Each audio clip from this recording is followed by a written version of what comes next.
Welcome to my office. So I've just wrapped up essay writing for my course, and I wrote one of my essays on Welcome to Night Vale. But what I really want to do is talk about how Night Vale makes me think and kind of talks about society at large. There's a lot of bigger questions being asked and being answered in a way in the podcast. So if you've been listening to Night Vale the whole way through, you probably heard Cecil drop the word solipsism into a conversation or talk about the vastness and absurdness of the void that is our existence.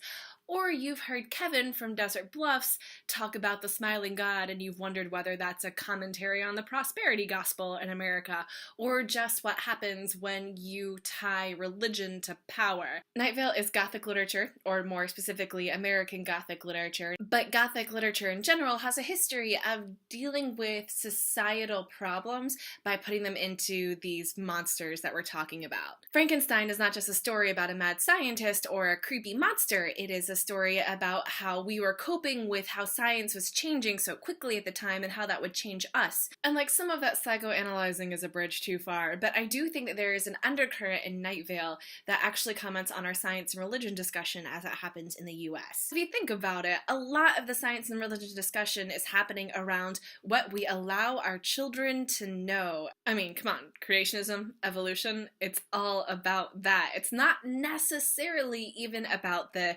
fundamental philosophical problems anymore. It's about which ideas do we let be around. And I think we can make the case that Night Vale is horrified of new ideas. What's the scariest thing in Night Vale? The librarians. So Night Vale, instead of tackling science and religion as a moral that it wants to put forward, is really just living in the American culture that's having to deal with science and religion, battling over which ideas are going to control our worldview. And it does this through the characters of Woman Josie and Carlos the scientist. Now, neither Woman Josie nor Carlos perfectly embody what you want to represent either a religious viewpoint or a scientific viewpoint.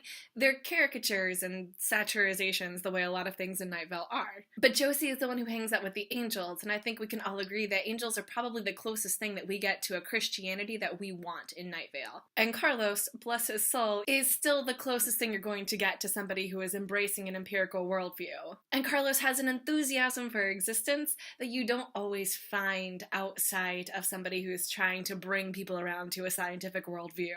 Carlos is going to go out and find some evidence and do some experiments and try to think his way out of a situation, whereas Josie comes back with Dana and the angels to help solve the problems. You have your Enlightenment worldview that says that we believe in men's reason and this can carry us forward, and you have a more religious worldview where you are relying on something that is bigger than yourself to help give you direction and power and strength throughout the day. And I think it does a good job of giving equal weight to all of these different worldviews, of bringing a bunch of different voices to the table.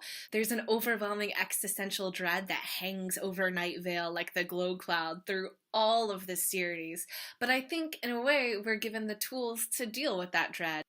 I know that's reading a lot into a podcast, but I think it's there. I think we wrestle with stuff like this. So what's a book that makes you think? Or a movie, or some other piece of media, or a TV show? What's something that makes you ask bigger questions about life? You don't have to go through the same existential crisis that I do every time that I open my eyes, but I want to push you for a minute to think about the things that make you sit up and pay attention. I'll be happy to hear your thoughts and your lovely voices and see your lovely faces. Have a wonderful week, y'all, and I'll talk to you later.